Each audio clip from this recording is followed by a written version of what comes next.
A paz do Senhor Jesus Cristo. Hoje é 16 de outubro de 2022. Nós estamos começando aqui mais um estudo da Palavra de Deus. Nós vamos fazer a leitura da nossa lição e rapidamente explicar cada ponto, tá ok? Para que não fique muito longo, tá certo? Então, sem mais delongas, convidando a presença do Espírito Santo para nos ajudar, convido a você a ficar comigo até o final do nosso vídeo e aprender um pouco mais sobre a Palavra de Deus. A lição que nós estamos estudando é a lição 3. Lição 3. As abominações do templo. As abominações do templo. 16 de outubro de 2022. Nós estamos no quarto trimestre, último trimestre desse ano de 2022. E o tema é o livro de Ezequiel. O tema da nossa revista é o livro de Ezequiel. Deixa eu dar aqui a nossa capa da nossa revista. A justiça divina é o tema. É um assunto importantíssimo. A preparação do povo de Deus para os últimos dias no livro de Ezequiel. A preparação do povo de Deus nos últimos dias no livro de Ezequiel. Então vamos lá? A verdade prática, disse-me, filho do homem, vês tu o que eles estão fazendo? As grandes abominações que a casa de Israel faz aqui, para que me afaste do meu santuário, mas verás ainda maiores abominações. Ezequiel 8, 6. Verdade prática, o lugar mais sagrado da Terra Santa se tornou o centro das abominações. Isso serve como prenúncio da apostasia generalizada do fim dos tempos. O lugar mais sagrado da Terra Santa, ou seja, o templo, se tornou o centro das abominações. Isso serve como prenúncio da apostasia generalizada do fim dos tempos. Vamos direto para a nossa leitura bíblica em classe. Está em Ezequiel capítulo 8, versículos 5, 6, 9, 12, 14, 16. Ezequiel capítulo 8, versículo 5, versículo 6, versículo 9 a 12, 14, 16. Vamos ver? E disse-me, filho do homem, levanta agora os teus olhos para o caminho do norte. E eu levantei meus olhos para o caminho do norte, e eis que da banda do norte, à porta do altar, estava esta imagem de ciúmes à entrada. E disse-me, filho do homem, vês tu o que eles estão fazendo? As grandes abominações que a casa de Israel faz aqui, para que me afaste do meu santuário. Mas verás ainda maiores abominações. Então me disse, entra e vê as malignas abominações que eles fazem aqui. E entrei e olhei, e eis que toda forma de répteis e de animais abomináveis de todos os ídolos da casa de Israel estavam pintados na parede em todo o redor. E 70 homens dos anciãos da casa de Israel, como Jazanias, filho de Safã, que se achava no meio deles, estavam em pé diante das pinturas, e cada um tinha na sua mão o seu incensário, e subia espessa nuvem de incenso. Então me disse, veste, filho do homem, que os anciãos da casa de Israel fazem nas trevas, cada um nas suas câmaras pintadas de imagem? E eles dizem, o Senhor não nos vê, o Senhor abandonou a terra. E levou-me à entrada da porta da casa do Senhor, que está da banda do norte, e eis que estavam ali mulheres sentadas, chorando por caminhos.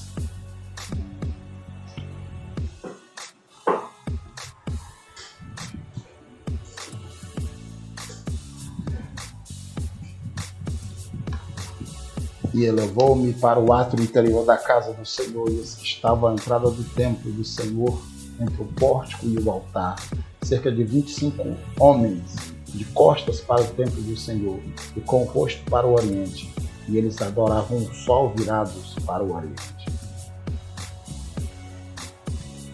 Essa é a nossa leitura bíblica em classe. Vamos à nossa introdução. A literatura apocalíptica se caracteriza pela presença de símbolos, sonhos e visões. O livro de Apocalipse é um exemplo clássico desse modelo literário. Ezequiel inaugurou esse estilo no Antigo Testamento quando começa e termina o seu livro com oráculos divinos apocalípticos, capítulo 1 a 40, além de 8 a 11. O capítulo 8 inicia uma nova seção nessa modalidade, meio pelo qual Deus revelou ao profeta as abominações de Jerusalém. O objetivo da presente lição é levar os crentes em Jesus a uma reflexão mais profunda sobre a ruína moral e espiritual da idolatria, por meio da análise dessas abominações chocantes. Então, qual é o principal objetivo dessa lição, irmãos? É fazer com que nós, servos de Jesus, tenhamos uma reflexão profunda sobre a ruína moral e espiritual da idolatria. A idolatria foi uma praga para Israel. E essa praga, ela ainda vive. Ela não foi extinta, né? Então vamos fazer, por meio dessa lição, uma análise dessas abominações chocantes. Então vamos lá. Primeiro ponto, sobre a visão. Primeiro subponto, a segunda visão. As visões dos capítulos 1 a 11 são parte de uma única unidade literária. O profeta recebeu essa visão 4 meses depois da visão. A visão da carruagem da glória de Deus no 5º ano do cativeiro do rei Joaquim, Ezequiel 1 e 2. E o capítulo 8 introduz uma nova visão no 6º ano. Uma nova visão. O capítulo 8 introduz uma nova visão no 6º ano, no mês 6º, Ezequiel 8 e 1. Mas essa visão não foi da glória de Deus. O que Ezequiel viu foram as abominações praticadas no templo, o que justifica a razão da ira divina sobre os moradores de Jerusalém. Essa data é importante porque mostra que a cidade e o templo ainda não haviam sido destruídos. Essa visão é preterista, porque se relaciona com os acontecimentos contemporâneos de Ezequiel. Mas isso não exclui o futurismo, pois anuncia eventos que estavam para ocorrer. Amém? Segundo ponto.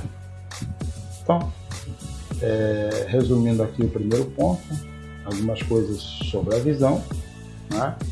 Essa nova visão aqui que começa no capítulo 8, ela não é a visão da glória de Deus como aconteceram nos primeiros capítulos, mas é uma visão dos maiores problemas de Israel, uma visão dos pecados, uma visão das coisas que estavam atraindo o juízo divino sobre Israel. E essa visão é uma visão pretérita, né? É uma visão do templo que ainda não tinha sido destruído. Como se Ezequiel voltasse no templo, voltasse ao passado. E ao mesmo tempo é uma visão futurista, porque mostra o que Deus faria com aqueles idólatras que estavam praticando aquelas abominações no seu próprio. Amém? Segundo subponto do primeiro ponto, as visões das abominações do templo. A visão no capítulo 8 destoa das visões do próprio Ezequiel e demais profetas do Antigo Testamento. Ele foi levantado pelo Espírito Santo entre o céu e a terra e levado a Jerusalém numa visão. As visões de Deus mostram fatos que estão acontecendo no ato da revelação, e que ainda vão acontecer a curto, médio ou longo prazo. E até mesmo do contexto escatológico. Daniel teve visões de coisas futuras. Daniel 7, versículos 1, versículos 15 a 28. Daniel 8, versículo 1, 15 a 27. E da mesma forma o apóstolo João, cujas visões são de fato passados, presentes e futuros. Escreve as coisas que tem visto, presente, e as coisas que são.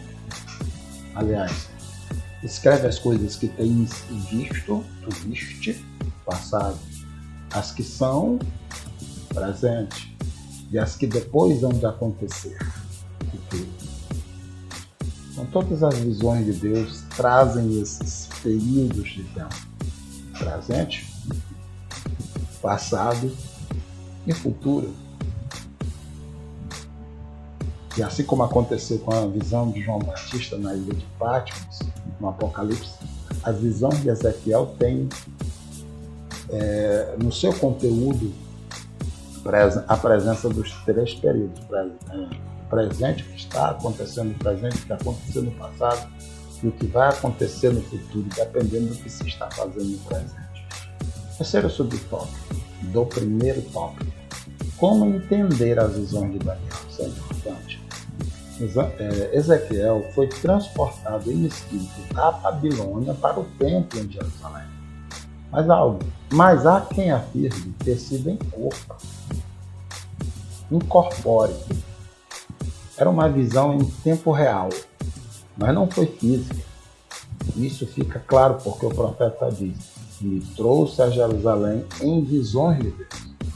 E depois ele retorna à Caldeia. Essa é a mesma experiência do apóstolo João em Apocalipse 10. Deus introduz o profeta no interior do templo. Ele mostra 4 dos oficiais da casa de Deus e algumas mulheres praticando o mais baixo grau de idolatria, razão pela qual a sua destruição se torna inevitável. Então aqui nós temos o esclarecimento de uma dúvida.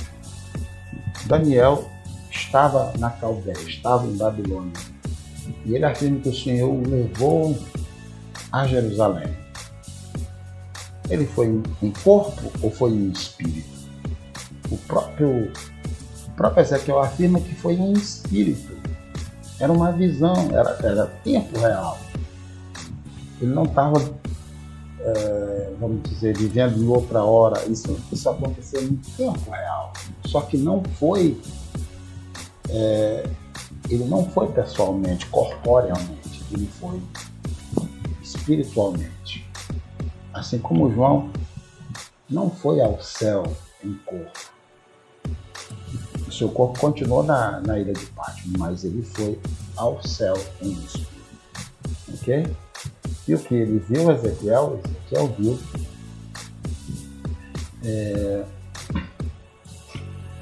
no interior do templo 4 oficiais da casa de Deus e algumas mulheres praticando uma idolatria terrível no templo do Senhor, o que torna o julgamento de Deus sobre Jerusalém inevitável. Vamos para o segundo ponto aqui, gente. Sobre as abominações, parte. Vamos ver quais eram as abominações que Ezequiel viu no templo. Primeira abominação, a imagem, ele chama de imagem de ciúmes. O termo ciúme do hebraico, significa zelo, ciúme ardente, ira. Essa imagem é semel em hebraico, imagem, ídolo, que muitos expositores do Antigo Testamento identificam como Azerá, a deusa também conhecida como poste ídolo. O rei Manassés pôs no templo de Jerusalém a imagem de madeira de Azerá, mas que foi destruída pelo rei Josias. Muitos acreditam que nos dias de Ezequiel ela tenha sido colocada de volta no templo. O uso da expressão imagem de ciúme se explica porque a idolatria provoca o ciúme de Deus pelo seu povo. Então, primeira coisa que Ezequiel viu foi a imagem do ciúme. Nós vemos aqui a deusa Azerá, a deusa dos Sidônios, também conhecida como poste, ídolo, né? Ela chama ela de ciúme porque a idolatria provoca o ciúme. Deus, ele quer ser adorado, somente Ele. Nosso coração deve estar completamente voltado para Ele, sem divisão, sem cochear, como Ele informa lá nos Reis. Então, busquemos qualquer resquício de idolatria no nosso coração, expulsemos, dediquemos o nosso coração somente ao Senhor. Segundo ponto, amigos e irmãos, o culto aos animais e aos répteis. Segunda abominação que Ezequiel viu, culto aos animais e aos répteis. Esse culto pagão mostra o seu aspecto secreto e clandestino. Nessa visão, o profeta precisou cavar um buraco na parede para ver o que se passava nas câmaras do templo. Você verifica isso nos versículos 7 e 8.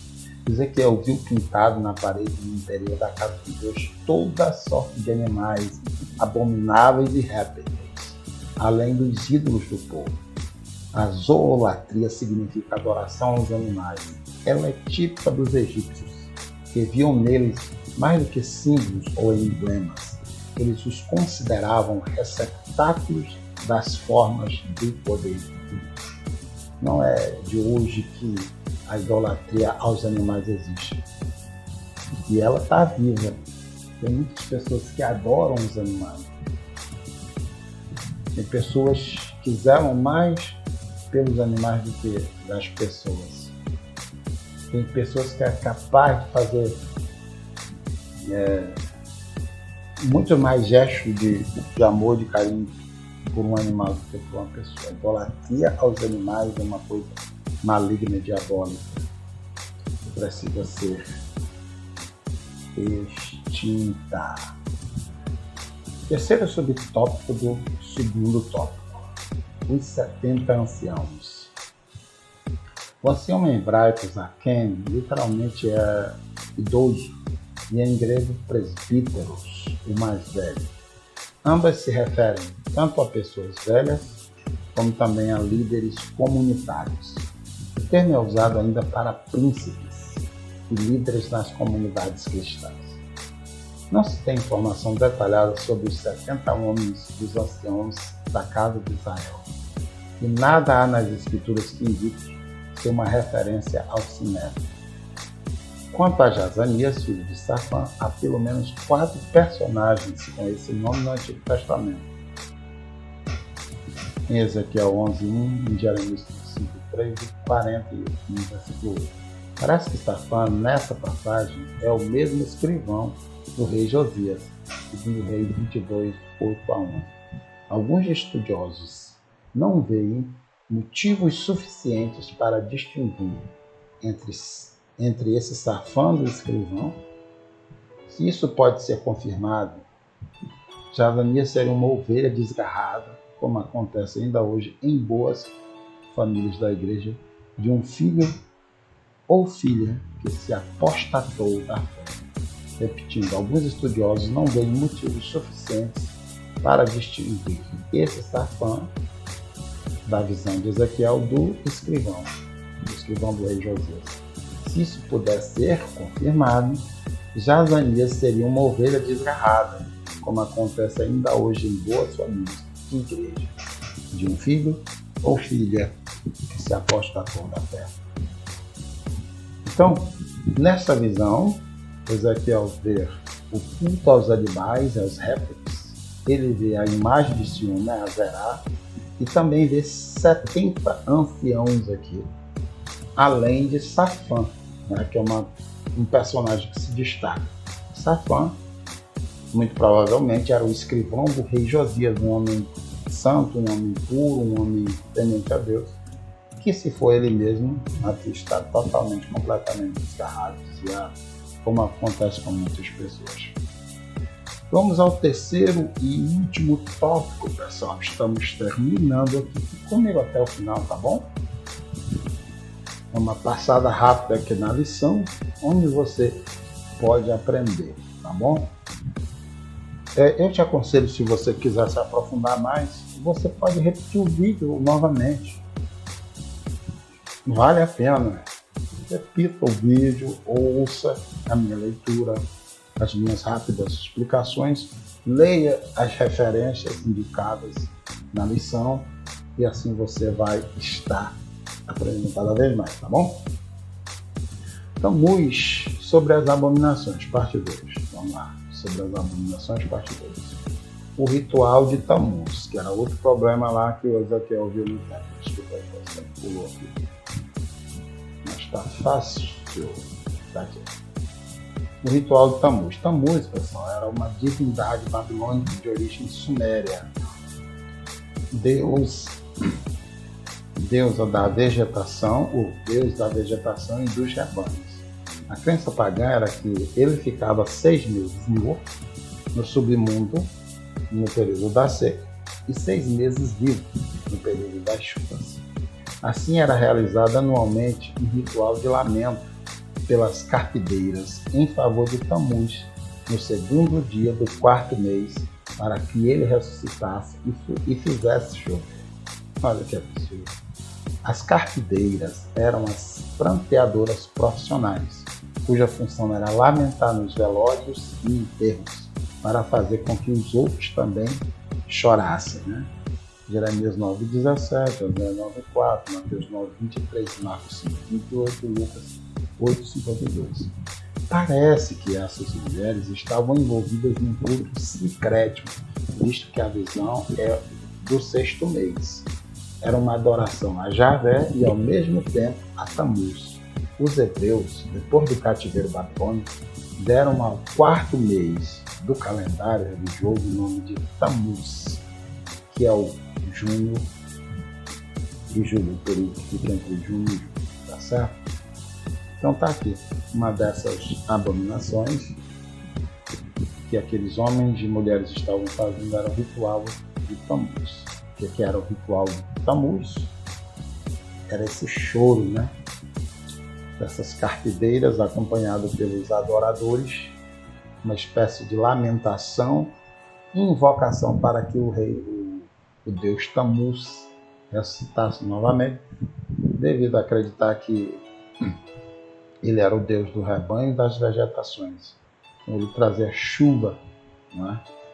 Para abençoar os rebanhos e a vegetação.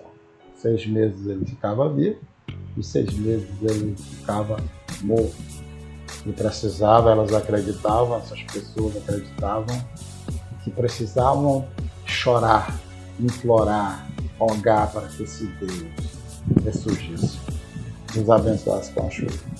Coisa triste, né? Segundo o subtópico, outra abominação, os adoradores do sol. Ezequiel também viu cerca de 25 homens de costas para o templo e virados para o oriente, adorando o sol.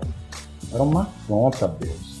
Moisés havia alertado o povo a respeito dessa idolatria em Deuteronômio 4:19. Havia no Egito o templo do sol, Bet Shemesh, em hebraico, casa do sol. É termo traduzido por Heliópolis, na Septuaginta, vindo do grego Heliou Paleos, cidade do sol. Não confundir com a cidade de Bet-Semes, em Judá. Aqui se trata da antiga cidade egípcia de On, seu nome hebraico, ou Heliópolis, a cidade era dedicada ao deus Sol, conhecido também como Ra. Todo esse ritual, as falsas divindades, revelam a apostasia generalizada. Todo o sistema estava corrompido. Não havia outro remédio a não ser a destruição do templo e da cidade. É a recompensa, pessoal, é o resultado de se abandonar o Senhor e servir aos ídolos. Então aqui nós temos mais uma das abominações. 25 homens adorando o sol. A criatura deixa de adorar o Criador para adorar outra coisa criada. A criatura deixa de confiar no Senhor Deus Todo-Poderoso, que é a luz que ilumina todos os homens, para confiar na luz do sol. Que triste, não é, irmãos? E aqui, por último, os anciãos na casa do profeta. Retornando à abertura da profecia, parece que esses anciãos exerciam autoridade espiritual sobre os exilados, visto que não havia, no momento, uma liderança espiritual centralizada. O rei Joaquim estava na Babilônia, mas na condição de prisioneiro. Só após a morte de Nabucodonosor, mais de 20 anos depois, Evil-Merodach, que o sucedeu no trono, mandou libertar Joaquim da prisão e mudar sua roupa de presidiário. Os anciãos vinham em busca da palavra com certa frequência à casa de Ezequiel. No entanto, há quem afirme que não faziam parte da ala dos fiéis, mas que procuravam Ezequiel para se manter informado. Isso parece ser pouco provável. Além disso, os falsos profetas atrapalharam a vida espiritual dos exilados, assim como em Jerusalém. Então, só contextualizando, pessoal, havia uns anciãos que vinham à casa do profeta. No capítulo 8 aparece esses anciãos. Eram gente do povo que vinham, na minha opinião, procurar a orientação do profeta. Naquele tempo, Ezequiel estava cativo com uma parte do povo de Israel. O rei Joaquim, Joaquim, havia sido levado para a Babilônia junto com Ezequiel e esse povo. E Ezequiel era uma espécie de consolo para essas pessoas, né? Então eles consultavam o profeta para saber qual era a visão, qual era a profecia, qual era a vontade de Deus. Na verdade, como muita gente faz, vai para a igreja, mas não quer obedecer. Quer ouvir, mas não quer obedecer. Era assim que essas pessoas agiam. Certo? Então aqui nós terminamos, nós vamos ler a conclusão. Obrigado por estar comigo, tá bom? Fique comigo até a conclusão e não se esqueça de se inscrever no nosso canal. Ajude o nosso canal a crescer. Compartilhe esse vídeo, compartilhe essa palavra de Deus com outras pessoas e você vai estar abençoando outras pessoas. Conclusão, nós aprendemos com as 4 cenas do pecado crítico que um Deus Santo não tolera o pecado. Guarde isso, santo irmão. Um Deus Santo não tolera o pecado. Deus exige fidelidade do seu povo. O que aconteceu com Israel nos ensina sobre a responsabilidade na santidade com a adoração e o estilo de vida também para os dias atuais pelos crentes em Jesus. Que Deus te abençoe e até a próxima.